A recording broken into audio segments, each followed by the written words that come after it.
Welcome to the Wildverse podcast, where we introduce you to the wild world of taxidermy, a place where artists and hunters collide. I'm Heather. And I'm Ashley. And for this week's episode, we're just going to cover a bit of the questions that we get asked pretty often as taxidermists. Yeah, a little bit of taxidermy FAQ, frequently asked questions. And a lot of these questions, like we get as taxidermists, we also get these a lot on social media, just, general taxidermy questions. Some of these questions might be more basic, but if you already know the answer to these questions, maybe the answer will give you ideas on how to answer when people ask you. Because after all, these are frequently asked questions. Yeah, there's a lot of those questions you get asked that you're not really quite sure how to answer. And sometimes once you hear it come from somebody else, you're like, that's the perfect way to answer that one. Put that in the bank, Yeah, exactly. So, like, for instance, number one is the question, what is taxidermy? So literally, taxidermy is the art of preserving an animal's body by mounting or stuffing for the purpose of display or study. That comes right from Wikipedia. Okay. The word taxidermy is derived from the Greek words taxi or taxis, which means arrangement, and derma, which means skin. So taxidermy translates literally to arrangement of skin. Yeah, that makes sense. That's a good way of piecing it together. I know just that first part, taxi, I have had many people call me as a tax service or a taxi cab company. I guess they see it in the phone book and they're not quite sure what that is. One of my favorite mix-ups people get is I say, "Oh, I do taxidermy." "Oh, you're a tax attorney?" No. Yeah, I guess if you say it fast enough, it kind of sounds like that. Yeah, or like countless people think, "Oh, you do taxes, or you work for H&R Block?" Like, no. Gosh, I wish I knew how to do my taxes. They're tricky. We don't specialize in that. No. But yeah, so taxidermy, it literally just means arrangement of skin. And like I said, it's the process of mounting or stuffing over like an armature to portray an animal in a lifelike state. So it's an art, it's a science, it's for museums in order to, study these animals. It's kind of cool. Like there is some taxidermy of extinct animals, so we can still kind of have a display of an animal that we can look at and study even after they're gone. Yeah, that's a really good purpose for taxidermy. I mean, of course, it's cool getting your mounts done of your trophy that has a great story behind it. But like you said, there's some extinct animals that the only way we can even see what they look like, other than maybe pictures, and some of them I think were before pictures were really a thing. So that's a neat way that taxidermy can kind of show people some science. Yeah. Oh, side note real quick, it made me think of it. There's this little penguin that's like native to somewhere in the Arctic and it's extinct. Or it's not a penguin, it's like I'm gonna fudge the name. Let me look it up real quick. Okay. You're not talking about a dodo bird? No, it's like a little penguin looking thing. Oh, it's an auk. Okay. So I just looked it up and it's called an auk or the great auk. It looks like a penguin, but it's not, I think. Or, I could be Huh. lying actually. But anyway, it's classified as extinct, but they do have taxidermied specimens of this animal still. So I think that's really cool. I never heard of that. Now maybe if you guys stay tuned and stay vigilant, that might be a good a trivia question.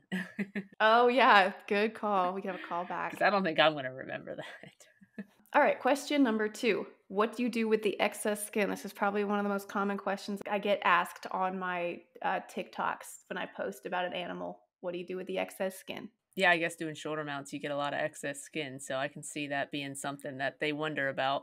Yes, it's a super common question because I'm showing that I'm cutting off the excess skin in the back of the shoulder mount, like you said. What do we do with it? Well, typically there's not enough material to do anything with necessarily. How would you answer that? So I know there's a couple different ways. Most of it gets thrown away. I mean, like if it's deer excess hide, it gets thrown away because, as you know, and as other taxidermists know, it's a wet tan. Wet tans, when they dry, they get pretty hard, like stiff. Like I've made a couple pillows out of like moose hide or like kind of cool hides, and they're nice for like decoration, but they're just so stiff. Right. I think people have the perception that it's like a nice soft tan and it's really not. It's like, it'll dry like cardboard. So unfortunately, there's not a lot that you can do with it. So a lot of it does get thrown away. Some of the bigger pieces I like to save just in case, like you're saying, make something out of them like pillows. But I do have like a whole bag full of excess skins that I just have never done anything with. So unfortunately, there's not a lot you can do. No, I know we give a bit to a fly tying guy, just Oh, there you go. just random hides like fur and hair he'd never get to work on, like, kudu and nyala and caribou and things that like he just isn't gonna typically get to tie flies with. So that's a good way if you know anybody who does that, they'll take whatever you got. Yeah, I'd like to repurpose them however I could, or like give them to somebody like that. But yeah, it's kind of hard to do a lot with them. Yeah. But no, that's cool. If I could find a fly fisherman to send these to, I would. There you go. Yeah, it's a good way to use them. So we covered what happens with the excess skin.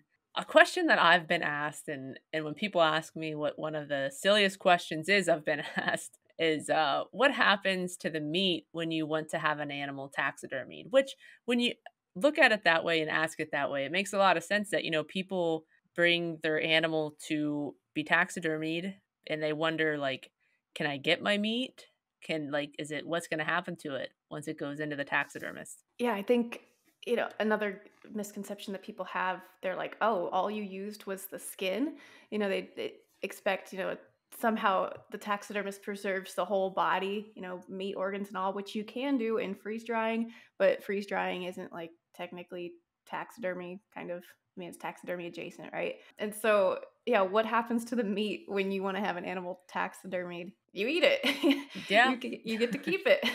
Yeah, yeah, exactly. Like if people bring in a lot of times with turkeys is the most common one that you get asked, like, hey, can I have my breast meat back? Hey, can I have all of my meat back? You have people bring you bears that are, not skinned out. Of course you can have your meat back. We'll skin it and you can come pick it up and take it. But Ashley, a lot of the deer that you get have a lot of neck roast left. That Yes. just gets thrown out. I'm personally not eating anything that people brought me. I'm not saving it. I've heard some taxidermists, they're like, "Oh, well, there was a lot of meat left on there. I just grilled it up or whatever." And Yeah, hey, that's mm-mm. fine if you know kind of the customer, if you know how it was treated maybe, but I am in the True. camp where no, I'll pass. Yeah. So, but yeah, people they do leave a lot of neck meat on deer sometimes, which isn't totally a bad thing, yet sometimes it is a lot and that could have been eaten. Yeah. But then again, too, a lot of those big old bucks are the ones they leave it on, and I don't think they really want the neck roast from that anyways. True, true. But yeah, good question. So you keep the meat. Okay, let's move on to question 4. What do you call taxidermied animals? Like, what do you refer to them as? Well, let's see. I call them mounts. I always say mounts or mounted. It's just what I've been in the habit of. So I don't know. Is there any other thing that you've heard people call taxidermied animals? Oh, I guess not. I always call them mounts. They're the taxidermy mounts. Mounts. I'm getting my mount back. Got my deer mount on the wall. Yeah. They're mounts, and because the process is, you're mounting an animal on a mannequin. Yes. Yeah, I feel like people in other countries probably call them something different. I'd love to hear what that is, if anybody would comment on this at all and inform us of what it's called in other countries. That would be kind of neat. But yeah, if you see somebody with a mount on their wall, you can be like, "Oh, cool mount," and they'll be like, "Oh, you know what you're talking about." Yeah. Yeah. Another thing that a lot of people call a taxidermied animal would be question number 5. Why is taxidermy called stuffed?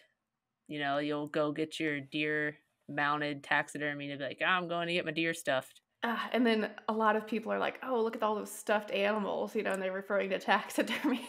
That is true. That kind of goes into that question 4 about the taxidermied animals. What do you think of when taxidermy is called stuffed? Like, what do you think? Where do you think that derived from?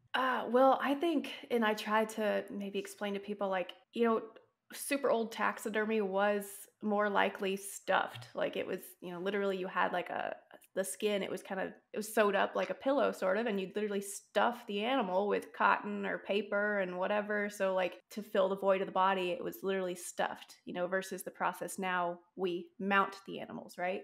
So that's kind of what I think of. And unfortunately, like it's like a vintage term, an antique term. Yeah. But it's still used so commonly in, our common vernacular or whatever. So Yeah, I personally am like, ah, stuffed, don't call it that.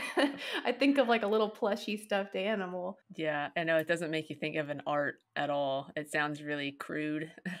No, or like, for example, on TikTok again, everyone's like, not everyone, on TikTok again, people go, I thought they were stuffed. People Yeah. think they're like Build-A-Bear, that they're stuffed. Man, that'd be great if it worked like that. I don't know, you put the animal up to like a stuffing Build-A-Bear machine and it just Yeah. plumps it back up.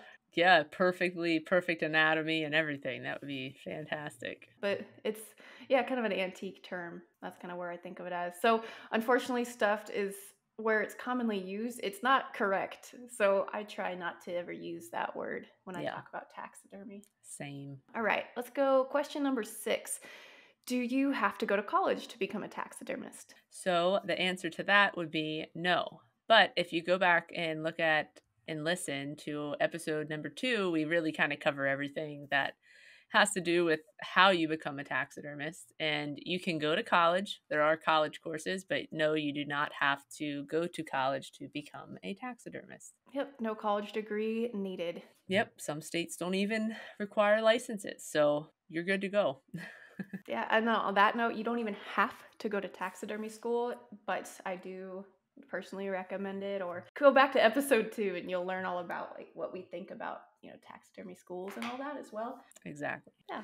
That kind of leads us into question number 7. Do you need a license to practice taxidermy? Yes, so that's another callback to episode 2. We kind of cover that, but do you need a license?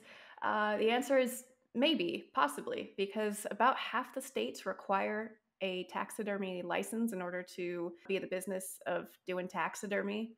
And so we have that listed somewhere, I think, or maybe we can repost it, Heather, like our Yeah. list that we found of like all the states that require licenses and stuff. So always check your local regulations because, for example, I'm in Oklahoma. I don't need a taxidermy license. Heather, you're in Pennsylvania. Yep, you need a license to do it. If you're under a shop, their license, counts, but Pennsylvania does require licensing.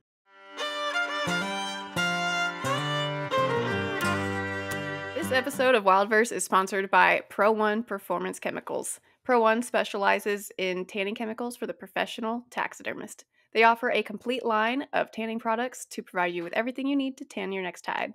I really like their Pro Max Tan for my personal tanning projects. They make it so simple, it's easy to follow instructions printed right on the bottle. I actually used Pro One to tan the deer that I won with at Nationals, and I was using this same tan to tan some bobcats last week. It's super versatile. Not only does Pro One have you covered for all your tanning needs, they also sell Pro One Hide Paste, the industry standard in glue. Heather and I both use Pro One Hide Paste on every single mount. We love it. It has a thick consistency that makes it easy to apply to the form, yet it's soft and pliable enough that it can be easily manipulated under the skin after you throw the hide on. If you haven't tried Pro One Hide Paste, I am telling you, you are missing out. And now, as of 2024, you can order Pro One products directly online at pro1performancechemicals.com. That's PRO, the number 1, performancechemicals.com.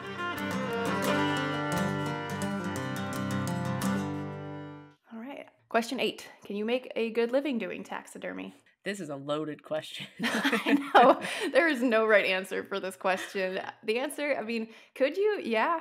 Yeah, I mean, you definitely can, if you run your shop well and you learn how to kind of budget and you remember you're paying taxes at the end of the year, you can.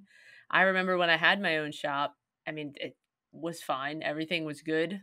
I made enough money to afford my decently nice truck and have a living and go on a couple vacations a year. So, I think it just depends on the shop. Yeah, I think some taxidermists aren't necessarily the best business people. And so if you have taxidermy business, you have to remember that you're a business person maybe first before you're even a taxidermist. Sometimes, those go like hand in hand. But if you work for somebody, obviously that's different and you probably could make a good living just, depending on what your salary is and stuff. I do taxidermy full time, run my own business, and I live comfortably. So I could be working harder, in fact. Yeah, it all depends on how you run your shop, how much work you take in, like why it kind of. We'll have an episode on pricing at some point, and kind of talk about all those. But if you have yourself priced well, you'll be fine. Yes. Yeah, and so yeah, you totally can make a good living. Not all taxidermy businesses make it, and I think it's because, like I said, maybe you weren't the best business person. Yes, it's hard, we're artists, and I know I struggled with Yeah. that. Like, I ran it pretty good for a while, and it catches up with you, especially when, you get swamped with work, and so many people deal with that. It's a really tough balance. It is. So yeah, it's difficult, but not impossible. Yes, exactly. So, question number 9 would be, where do the animals come from that we mount? Well, I get this question a lot too. Where does this animal come from? And the majority of the animals that I work on were hunted animals. Somebody went out and hunted an animal and they want to get part of it. They want to have part of it to display, and the rest of the part they're most likely eating or doing something with the meat in some other fashion, or they're doing it for, wildlife conservation, something like that. So most of the animals that I work on, hunted.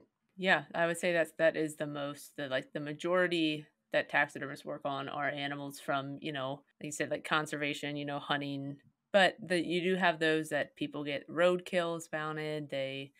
Science centers and stuff. A lot of times it's usually like birds and such, but those animals ran into windows or got hit by a car, they found it dead. There's not a lot of people that want to pay to get something that they just found dead mounted. Right. Or something from like a zoo.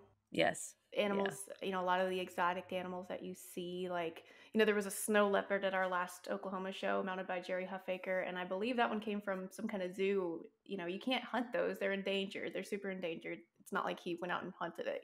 So Yeah. it's definitely from some kind of zoo or wildlife sanctuary, that stuff. Yeah, that's kind of a good point too, to kind of make people realize that it's not every time you see an animal that's mounted, it's not always something somebody shot. It just means that it died. Yeah. So, unfortunately, animals have to die, and it's a nice way to utilize them or honor them. And Yeah. Yeah. Let them do something other than just be worm food. exactly. Question 10. What's the hardest animal to taxidermy and why? I guess we'd all have different answers for this. Yep. So I'll go first. I would say the hardest animal. Oh, I don't even know how to answer this. It all depends. So, like, typically, what I'm gonna answer is the hardest animal is a friggin' snowshoe hare. I hate them. I hate them. I hate them. But, if you're a bird guy, you're gonna probably say, like, a woodcock. They're really hard to mount. If I get a really horrible African skin, that's the hardest one to taxidermy. So that's kinda my 2 cents on it. What would you say? Yeah, I mean, your answers are right along the lines of what I would say as well. I guess what comes to mind is like probably, cats and canines. Those are Okay, typically hard to mount I because of got you. like making them look good. Yes, yeah, But I see. yeah. So you're talking about even hardest as in hardest to pull off versus Yeah. not just hardest to even just put together. Yeah, so, you can answer that both ways too because, what's the hardest animal to make a look good? Like you said, pull off. Yeah, Definitely, cats and stuff, but hardest animal, is due to their, skin's elasticity and just being difficult. Yeah. yeah, that kind of thing. So that's cool that we had two kind of different answers to that question. Yeah, yeah, I was thinking of just how the skin is and stuff, because snowshoe hares and woodcocks are so delicate. It's like I equate mounting a snowshoe hare to using wet tissue or maybe just tissue paper with wet cotton, like, glued to it. Oh. Oh, it's just miserable. Yeah, I've never mounted, even a rabbit, but I've heard their skin is like paper thin. Yeah, yeah, they really suck. Then you say about hardest, I think I would agree. I would say not so much just cats as, I feel like bobcats are honestly Yeah. harder because of their hair patterns and all those spots, and I also feel like red fox. Mm. Red fox are sometimes hard to pull off. Why would you say red fox as well? I don't know, there's just something about red fox. I think it's depends on the form that you get.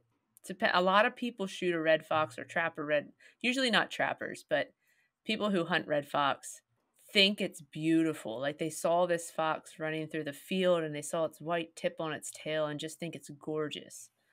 and so they wanna get it mounted. But a lot of the times, they're not very nice. They're, like, they're furred not Mm. well at all. They just got this big ears, little faces, and if they're not furred nice, they're really hard to not make them look goofy. Yeah, so I mean that's true for like any, people will shoot a red fox perhaps in like the summertime and then like you're saying they get so beautiful and then when it's mounted up, it's not going to look like those fluffy beautiful mounts that you see that they're all like, in their perfect winter hair coats and Yeah. so perhaps that. And then I have another tip or another, tidbit about bobcats. I think they're so difficult to make them look exactly right because people know what cats look like and they're so similar to house cats like in size and everything. So people have, not like a deer, nobody's as up close and personal to a deer as they are to like their little house cat or somebody's house Yeah. cat. That's a good I think point. that might be part of it. I don't know, just a theory, but Yeah, I think that's a pretty good theory. So, since we answered kinda what's the hardest animal to taxidermy, that leads us into question number 11. What is the easiest animal to taxidermy? I'm interested to hear what your answer is.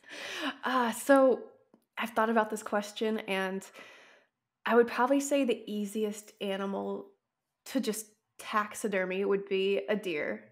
Okay. And I say that for a few reasons. Probably the biggest one is that there is so much material out there in order to learn how to taxidermy a deer. If you want to learn how to taxidermy a deer, there's a billion pieces of, learning material, DVDs, look online.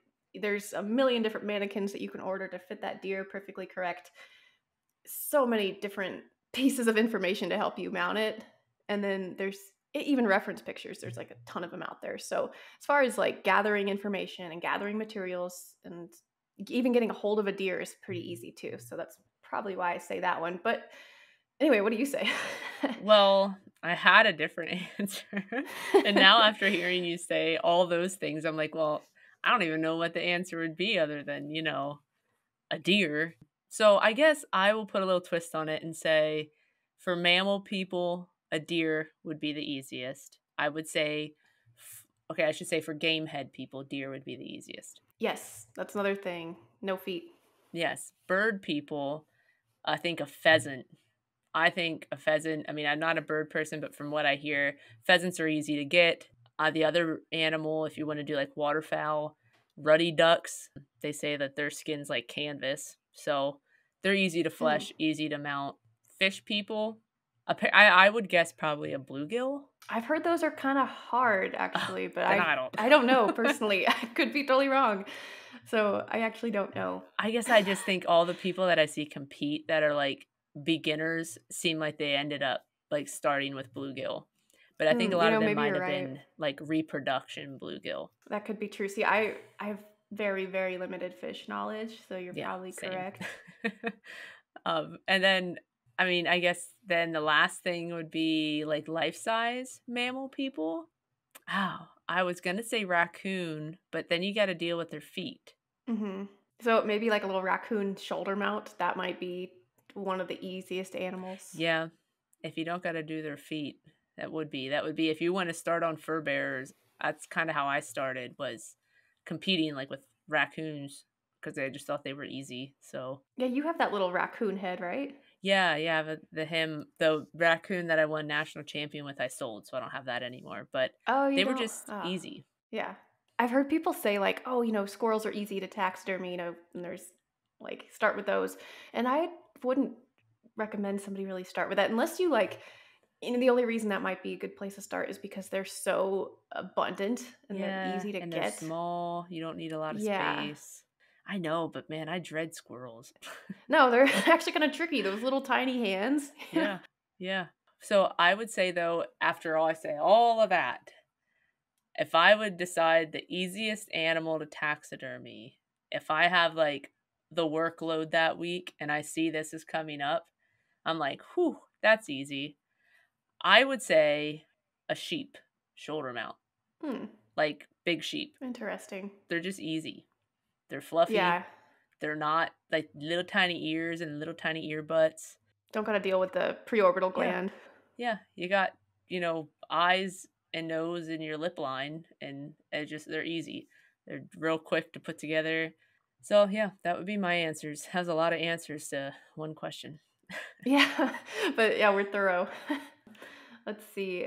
Let's move on to question 12. How does the skin not rot? Well, that shit. No, I'm just kidding. I don't know. Let me think on this a second. I was gonna try to have some really like simple redneck answer to that. So I would say that the skin doesn't rot because you're tanning it. So some people dry preservative, which I think will be an episode 2 because I'm honestly kind of curious about that. But regardless, you're taking all the fluid and such in the skin and removing it and refilling it with something that doesn't rot. Right, you're changing the structure of the proteins in that skin. Yes, that I did give a redneck answer because you just gave a scientific answer. Yeah, you take it out and then you put the other You stuff put it in. back in. Oh my gosh. That's you're correct too though. Oh man, that's funny. But yeah, basically it's the skin is tanned into, hair on leather. Basically, if you see like a leather jacket, it's like Yeah, the same thing. Leather shoes, it's similar processes that yeah. go into both of those. All they did was just the process to take the hair off. So yeah, same deal. It's tanned skin.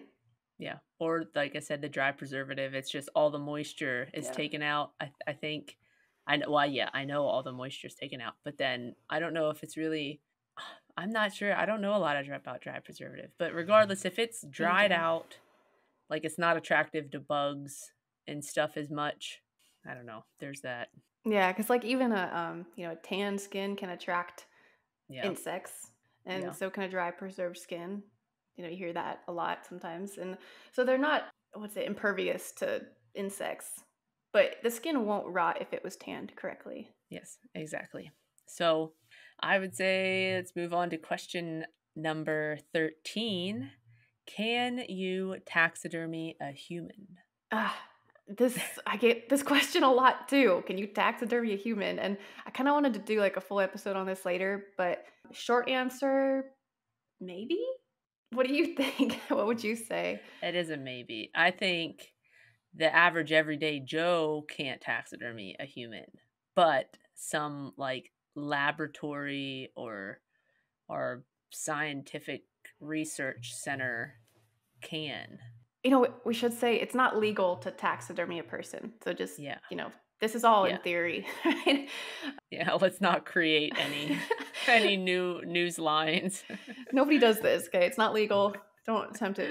And so, but if it were, legal, let's just say, and is it possible?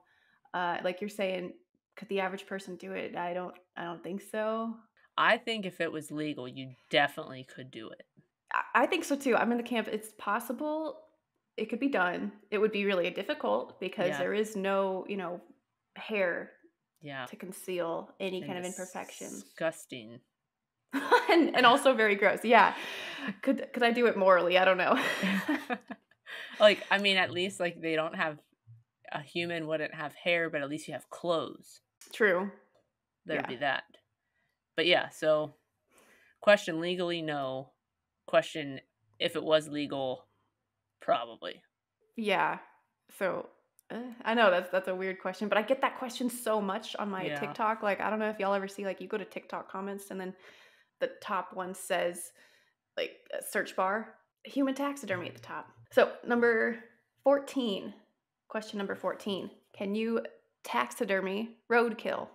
So my question to that is depends on the state that you live in. Some states it's legal, other states you need to buy a permit. Like here in Pennsylvania, I'm not sure what the price is anymore, but it used to be like if you wanted a gray fox or a red fox or coyote or something. Honestly, I'm not sure if coyote because they're open all season, but a fox maybe like $25 or $50. If you want to get a buck mounted that you hit with your truck, it costs $10 a point. Oh, that's interesting. I've never heard of that system. Yep. Some states you're not even like really supposed to pick up roadkill at all. Like Oh, California, I'm from there and there's no potential for getting like a salvage permit. I think they're changing that though. I think in like 2029 they're going to change that ruling. hmm. But as of right now, you can't pick up roadkill. Well, there's no force field around them. You can pick them up, but you you're not legally allowed to. Yeah, yeah. So, I'm guessing they just have, like, state workers go around and pick them all up? Probably not. Oh. Probably just they go to waste, unfortunately, which Hmm. really is, is not cool. So, but yeah, you can, physically taxidermy roadkill. The thing is, you got to make sure it's like not super decayed yet, that it's, still fairly fresh, and Yeah. that, because unfortunately, with roadkill, you don't know when it was killed, when it was hit. So, determining if it's possible to taxidermy. Yeah, and if it's the summertime, you gotta think about how Mm. warm that road is. I know a lot of times that's when, like, fox pups or coyote pups or baby bobcats, like, get hit. Well, if you go out in the morning and you're like, "Oh, there's a dead baby fox pup kit," whatever you wanna call it, laying on the road, just because it's all loose and stuff, like, it might be good, but it also might not be because of how hot that road was in the summer. Right. So there's so many variables. So like, I don't really recommend people to pick up roadkill and try to taxidermy it, but I mean, you can if you kind of know what you're doing. I do have a little bit of a quick story about roadkill stuff. When I was driving through Texas one time, I found that mountain lion on the side of the road, and I Oh. flipped a U-E to go back to it because I kind of just saw it off on the side of the road. When I got to it, there was snow on the ground, but this animal was still warm. So I called Texas, Fish and Wildlife, whatever, and they had a warden come out, and then they took the mountain lion. I was like, really? Can I have this? And they said Ah, no. So I still think man. about that. So if you're out there, I'm still salty about that. I don't blame you. You were like, "Score, like, I could get a mountain lion skin, Yeah. to do something with." Yeah, I called, the warden and was like, hey, look at this. And then I told somebody about that. They're like, well, you can hunt mountain lions in Texas. So I don't know why they took it. Yeah, you think they would've just been like, "Yeah, pay us $100 or $200 to get, like, your CITES or something or other." Oh, and I would have, yeah. I would've done that. I would've done that Yeah. because, I mean, the alternative is paying thousands of dollars for either a Ugh. good hide or a hunt, so Yeah, and it was like a beautiful big cat, but it was in the panhandle of Texas, and they don't get a lot of cats up there, so I think Mm. they were like, "Oh my god, it's kind of a rare thing. We need this." Damn, I thought Texas was supposed to be land of the free. I know. Not for mountain lion. Yeah, roadkill mountain lions. What's the word I'm looking for? Mountain lion, I don't know. getting. Procurement Word. would be the fancy word. Possession of mountain lions, no. Yeah. Oh, darn. Question number 15. Can I have my dog or cat taxidermied? Yeah, you can. Not by me, but you can. Yeah, so I guess that's not a maybe question. I mean, it is. It's your animal. You're completely allowed to do whatever you want with it, I guess, once it's dead. I don't think there's any regulations that you can't. Yeah, I don't not that I know of. I would think if anywhere had it, it'd be a state like California. So, You if would you haven't think, heard of yeah. that. No, I haven't. And so, when people ask, like, can I have my dog or cat taxidermied? Or, yeah, but finding a taxidermist who does that, or at least does it well, that's the hardest part about that process of getting an animal taxidermied like that. Yeah. Yeah, like, I've taken in a couple house cats, but never thought I would. I just kinda, like it's kind of a fun challenge, but also I kind of feel bad for the people because I don't know where else to send them sometimes for what they want. Oh, so you have taxidermied Yeah. house cats before? I did 1 house cat, and then I have 2 that I'm, like, working on currently. Were they similar to bobcats? Mm, yeah. I mean, other than, like, I made the entire thing, and I'll have to do that Hmm. the same, like, for the other 2. They have to be bodies made and cast and sculpted and all that, but, yeah, I mean, the skin was a lot like a bobcat. Hmm. How interesting. But yeah, Yeah. so you can. Would you ever do a dog, Heather? Do you think like Man, I a don't know. pet dog? I feel like if I had endless time and resources, I would.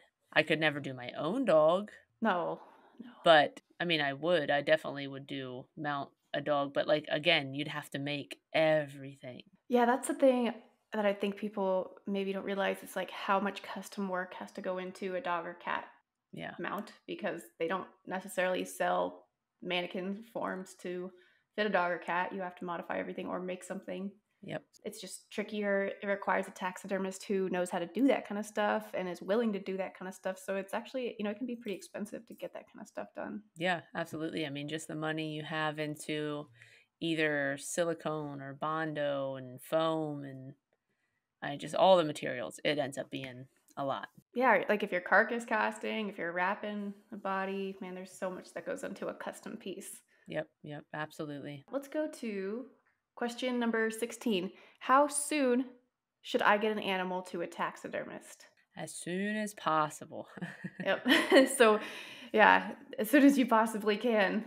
Yes, or you freeze it well, you wrap it, you know, it all depends. I always tell people it depends on your freezer whether or not it's going to get freezer burnt or not. Because we did at my old shop for a nature center, there was like a little saw wet owl. They're very small, just little tiny owls. And it was in the freezer for like 8 years. Wow. And it was fine. That's a really good piece of advice. Like, it really depends on your freezer. Maybe it Yeah. depends on what kind of animal it is. Like, if it's like an owl that has a lot of like, feathers and what do you call it? Like plumage. I don't know. They might be shielded against freezer burn better. But yeah, if you let's say you harvest an animal, you got a deer. How soon should I get this to the taxidermist? As soon as you can. Like, don't wait multiple days. If it's cold out, I even hate saying if it's cold out, because then somebody might, say, oh, it's cold out, but I left it in the sun. Don't do that, So like, I try not to give any kind of advice like that. Like, just bring it to the taxidermist as soon as possible. Most taxidermists know that, like, especially during peak of deer season, they're going to be open way later. They can accept a deer, past open hours, that kind of thing. Yeah, yeah. And then also, on the other hand, when your taxidermist isn't open, what I tell people, and I'm sure every other taxidermist is going to have their thing that they say as well, but like you said, it should not be in the sun if it's cold out. Sun is bad. Black trash bags are bad. Yep. Because you think how hot it gets underneath the black trash bag. It can be pretty cold out. It could probably be 0 degrees, and that sun hits a black trash bag and it's going to heat it up. Yep. Moisture is bad.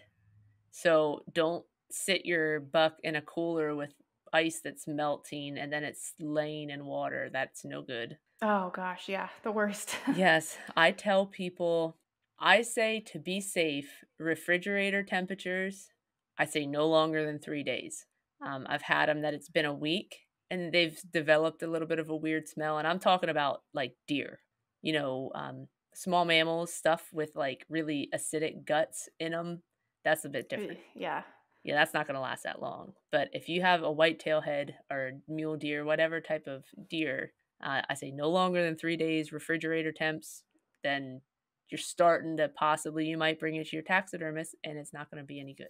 Yeah, so that's, like you're saying, don't put it in the black trash bag. I like those cloth, like, game bags. Those are really nice because they can let air flow through. And they also just don't allow, like, debris or dirt to get on the animal as well. But obviously those aren't, like, waterproof, like you're saying. Don't want to get it wet. Just handling amount, it depends on, like, what your setup is, or handling an animal, depends on what your setup is. And but yeah, the sun equals bad all the time. Yes. Yeah. Moisture is bad.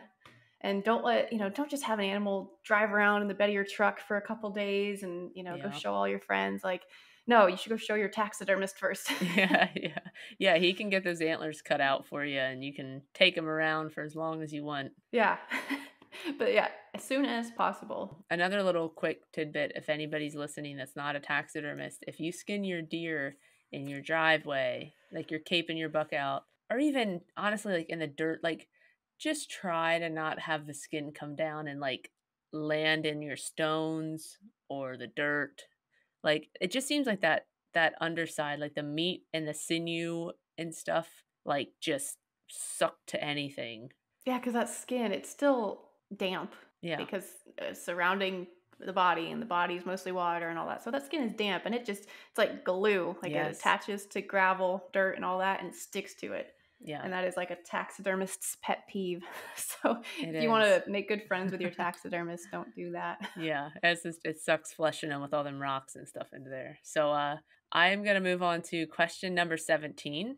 This gives me a little bit of anxiety even just to read this from being backlogged myself. Question number 17 is, why does it take so long to get my mount back from the taxidermist? Yes, another common question I get asked on social media and stuff, because I do those quick videos, you do them too, that like, "Oh, you mounted that in an hour? Why does it take so long to get Yeah. my mount back from the taxidermist?" Yeah. And there's so many factors that go into this. Do you wanna kinda talk about some? Well, I know one factor is, of course, depending on your taxidermist, there's probably anywhere from 50 to 250 animals that came in before yours came in. Yeah. So, they of course have their time before you and got to work through all of those to be fair to get to yours. And if something gets hung up, like, the tannery runs late, they don't have the forms that you want. I know we've waited months for forms. Then that stuff before you gets backed up.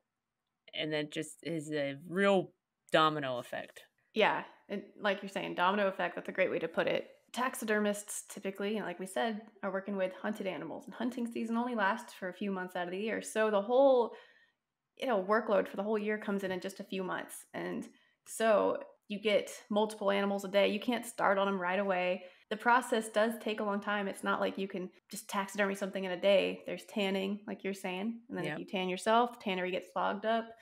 That could take a while. Some tanneries, their turnaround time is like multiple months. So you got to wait on those. There's so many factors, and it mostly has to do with like you're waiting in line. Yeah. And then, you always remember that as taxidermists, most of us, like we work our butts off, but we also have lives too. Yeah, another good point. Sometimes, you're working 7 days a week for months and months and months, and you're still behind. You're a human being, like you deserve to go on a little vacation. Yeah. So, we try to make our customers happy, but there's sometimes your mental health needs to kick in too. And so just remember, like, taxidermists are people too. Yeah, that's that's a great point. Like it's still just a job, you know? Like luckily my customers, they're great. Like I've never had somebody say this to me, but I have seen other people where, they'll post a picture of them and their family, they took a vacation, and somebody will comment, "How can you have time to take a vacation when you should be finishing my mount?" And hey, no. Yeah, nothing feels worse than that. That just makes you feel like we're already thinking about work on vacation, and then somebody Mhm. comments that, and it just takes you down, like, a lot. Yeah, so there's just so many factors. And then well, another just quick point to that is like when I post these videos or when you post these little quick videos of putting mounts together, there's so much work that goes into that mount before what I typically show and Yeah. after. And so there's a lot of work that I just can't possibly show the whole process. I would bore you to death if I had a live feed going on when I mounted this thing. And so, that and then meeting up with customers, taking phone calls, like all that stuff just totally adds up. Yeah. Yeah, it does. Being like a one-person shop, that really does add up, That takes a lot of time out of your day that you don't even really realize, but it does. Yeah. And then like even this podcast, we're doing this like on our weekends, like Yep. on a free time, and like I'm not taking time away from doing mounts to do this. This is my free time. Yeah. Yeah, it's a Sunday afternoons. This is what we're Yeah. doing. Yeah. So we got lives too. But all right, let's move on to question 18. Is taxidermy toxic slash safe to touch? Hmm. Well, one, I think there you could almost split this up. I feel like toxic slash safe to touch are kind of two very different things. So I am going to touch on the safe to touch part. Most taxidermy nowadays is, yes, safe to touch, but also I say no, it's not safe to touch because you don't want to be touching it all the time. Just because you think of, like, if you look at handrails in public places, people are touching them all the time and they end up getting aged. So Yeah. what do you think is happening to your mount every time somebody's touching it, and the oils from your hands are getting in that hair, and it's just gonna age it? Like, it just I so safe to touch, yes, but also no. Yes. Yes, but no. So like you're saying, your hands have oils, they have dirt, they have moisture, all that kind of stuff. And people think, they see this beautiful like fox mount or something and they just want to run their hands through it. Well, while you can, you literally can, don't do that. Yeah, You yeah. let, all your relatives, all your friends touch it. Eventually it's going to get greasy and stuff and just get kind of dirty. So that's a good point. So then do you want to touch on the like if they're toxic? Is taxidermy toxic? Not really. Like you touched on, like old mounts, like pre, common methods. Yeah, some of them might be toxic. They used like arsenic to preserve some of these animals back when. So sometimes they might be. So if you have a really old animal, especially as taxidermists, when we're like redoing mounts, sometimes we got to be careful because we don't know what they used to even make the mount in the first place. And, Yeah. when you're chopping into the mount, dust is kind of flying into your face. That could be toxic dust. So we kind of have to be careful about stuff like that. Yeah. Yeah, but kind of like you said, not many people are going to really encounter that. Not a Yeah. lot of people have ducks from the 1800s and like because I think it was mainly honestly back in the 1800s and early 1900s that they did a lot of that arsenic Yeah. stuff. Yeah. I don't Yeah. I don't know the cutoff time for arsenic in taxidermy mounts, but that was like the standard way to preserve them was using arsenic. And I Yeah. think I could be wrong, but I think a lot of taxidermists got arsenic poisoning from Oh, handling I'm it too much. sure. I'm sure. I feel like most taxidermists now get stuff from all the other stuff that we're using. I know, just for instance, two skull cleaning guys that both got cancer who are like full time, have been cleaning skulls for a long time. And I think it was the same type of cancer too. Now, thankfully, we don't mess with the stuff that they're messing with to whiten all these skulls and to grease them. But Oh, like all the bleach or not bleach, yeah, but I think like it's like the peroxide stuff peroxide, and and there's like really. some, yeah, it just seems like a really strange coincidence that they both got the same type of cancer and they do the same type of job. So, Yeah, I'd be a little suspicious of that as well. yeah, so I ain't doing that. We will move on. Are you ready to move on to question 19?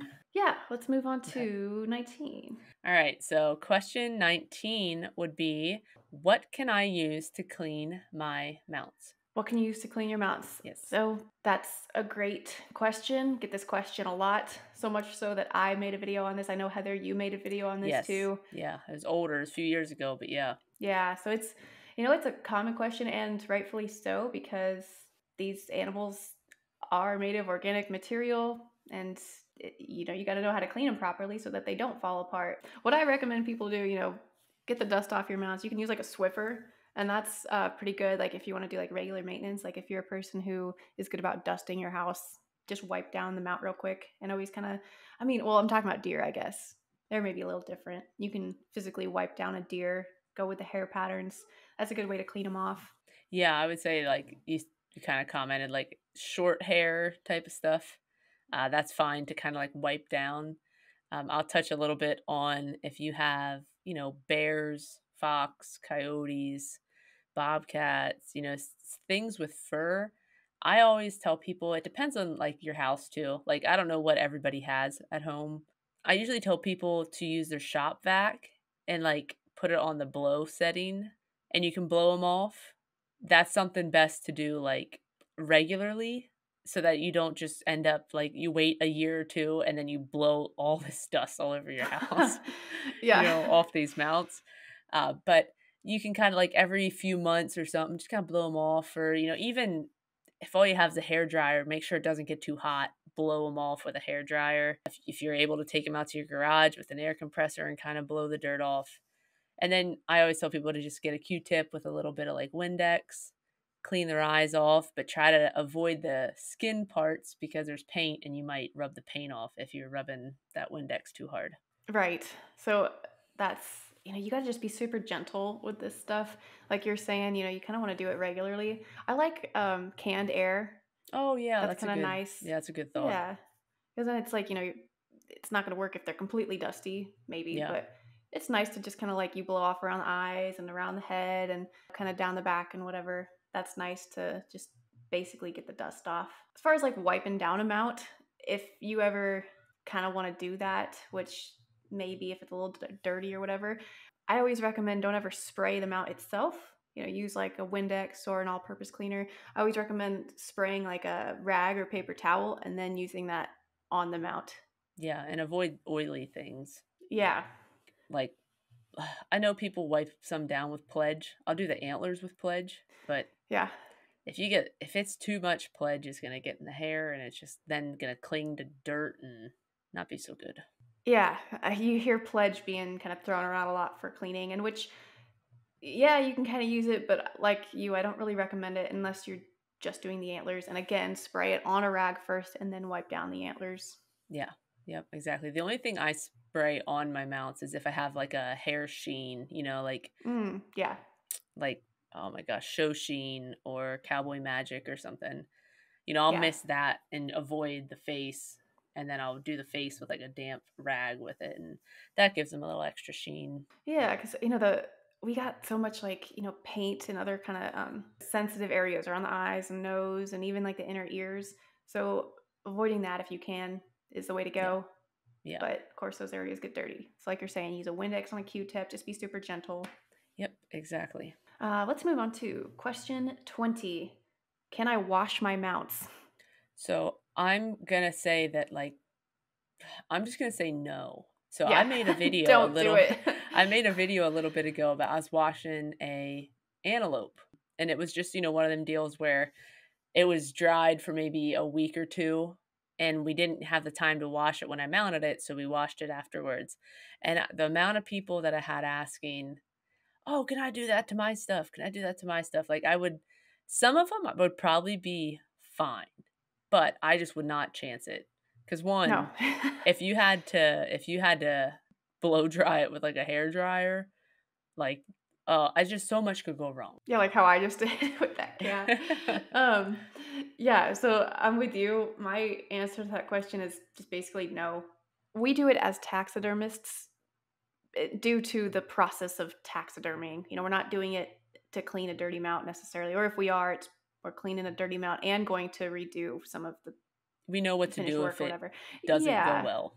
exactly. Yeah. So I always say, nope, leave that to a taxidermist. If your mouth is super dirty where you need it cleaned, take it to a taxidermist to get bathed. Yeah. Because, like you said, I only wash mounts before the finishing process anyway. So I haven't even painted the face. I haven't even epoxied anything. It's always prior to that and after the Mhm. mounting process. Yeah, we we both post videos of washing animals, and people think, oh, I can do that. No, don't. Yeah, yeah, just that's not gonna go well. Like, I know I saw there was one of this, like, how to restore an old mount on those, like, 5-minute crafts or something, Oh and I know I yeah. did that reaction video to that, and oh my gosh, they washed it. It was like an old I guess it was a caribou, and they washed it, and then they show it there, like, a little clip of the person blow drying it, and I'm like, "Oh my gosh, that would take forever." You'd be blow drying that thing for, like, 3 hours. Well, I just did that bobcat and I only have the blow dryer and I'm like in denial, like I don't need a pet dryer. I can just do the blow dryer. No, I really need a pet dryer. I need to Yeah. stop sleeping on that because it Yes. probably took me a couple hours, which was fine. I kind of enjoy that part. But so yeah, when for any taxidermists out there, if you wash your mounts, you gotta make sure they are completely like dry. Like that hair is dry. You can't just Yeah. stop Yeah. midway and let it dry on its own. No, it has to be completely dry. So it can be a little bit of a process. Yeah. Yeah. That it can. That leads us to our last question of the day, and that is question number 21. How long does a taxidermy mount last? That's a great question. I've been told with these modern methods that we use, a taxidermy mount should last a lifetime. Of course, it matters, how it's taken care of, how it was mounted in the first place. Those are all factors to consider. But, really they should they should last your whole lifetime.